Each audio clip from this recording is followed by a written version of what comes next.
In-camera cropping is a handy facility to further your reach by increasing the effective focal length without your images getting tagged as cropped. In this video, you will learn 3 instances where you can use this facility during wildlife safari in an effective and productive way.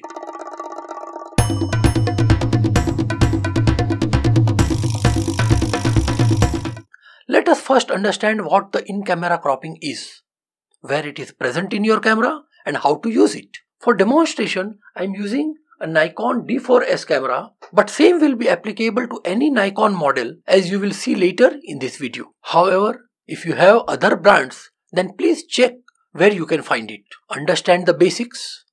Functioning remains same across models and brands. Press the menu button and go to the shooting menu. Then scroll down and you will find something called image area. Enter that menu and it will ask you to choose image area. Upon entering, you will get different options. Since this is a full frame body, the first option is obviously the native image size, and that is full frame. The second option you see here is 1.2x crop.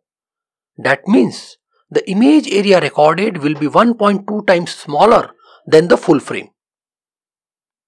Then you have an option called DX, which is basically a 1.5x crop.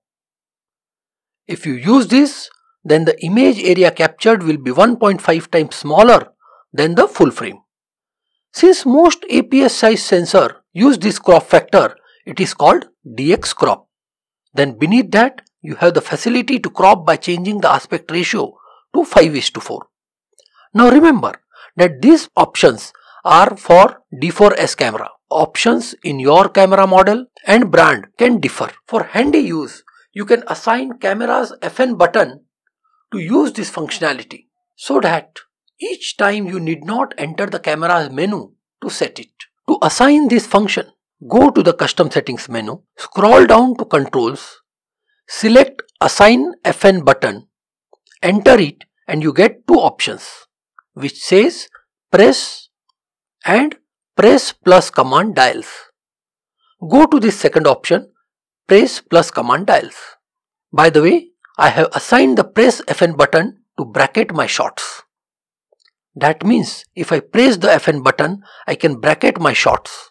Let us not discuss that bracketing here, since it will be off tracking and not within the purview of this video. I will post a video on this channel for bracketing in coming days. Enter this press plus command dial and select choose image area.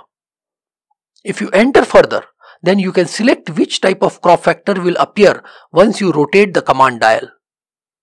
Full frame is selected by default since it is a native image size.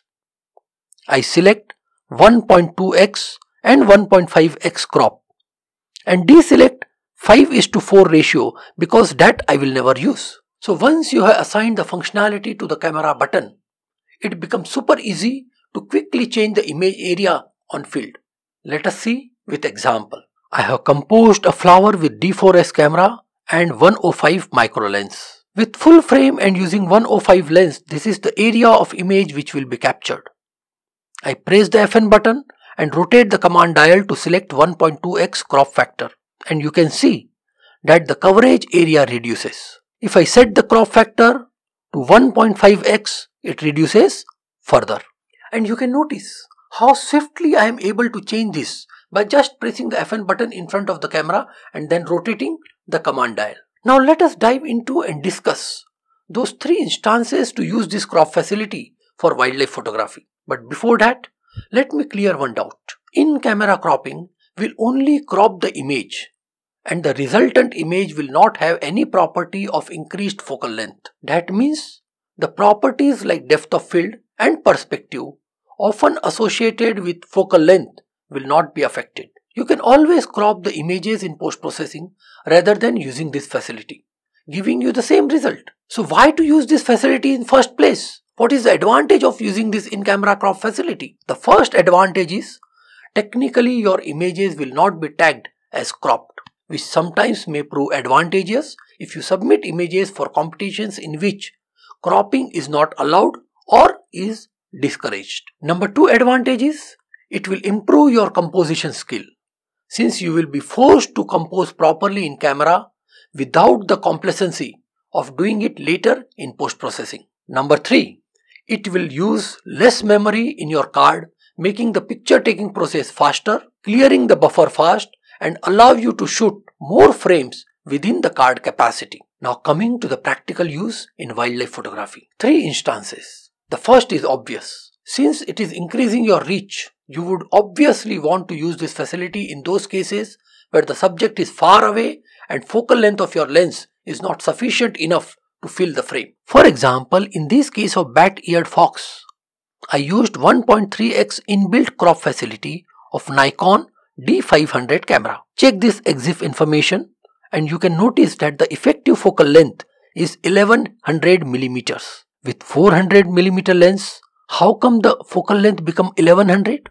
The mathematics is like this. 400 mm focal length lens over a DX body of Nikon D500 having 1.5x crop factor makes an effective focal length of 600 mm. In this case, I used a 1.4x converter. So multiply that 600 with 1.4 and the effective focal length becomes 850 mm. Then I used a 1.3x inbuilt crop factor of Nikon D500 camera. So multiply this 850 with 1.3 and you get approximately 1100 mm of focal length. The second instance is where the subject is close to you, but you want a very tight shot, as in this case of a leopard image. You can appreciate here that like previous example, the effective focal length is 1100 mm and the calculation to arrive is same as previous. Third instance is where you have a subject at a distance where you can neither include its full body nor compose it to avoid that accidental omission look because you are stuck with a fixed focal length lens. Here the entire animal is not covered. Its tail and part of front limb is been cut. Now this looks awkward and would be labeled accidental omission. With a fixed lens and restriction imposed by the nature of wildlife safari, there was no way I could frame the whole tiger. So I decided to frame such that the final composition do not have that accidental omission tag. Instead, it should look like a deliberate attempt. And to execute this, I used a crop factor of 1.3x, which is inbuilt feature of D500. By doing so, the accidental omission is overtaken by a crafted framing. Check the EXIF. The effective focal length is 800 mm, which is 400 into 1.5 into 1.3, which is 780, which is rounded off to 800. In this case, I was not using a teleconverter. And now the bonus tip. You can use this function in the same way for video recording as well. Sounds interesting? Try and explore this handy facility next time you are on a safari. If you like this video, give it a thumbs up and consider subscribing for more such tips, tricks on wildlife photography. Thank you and keep exploring.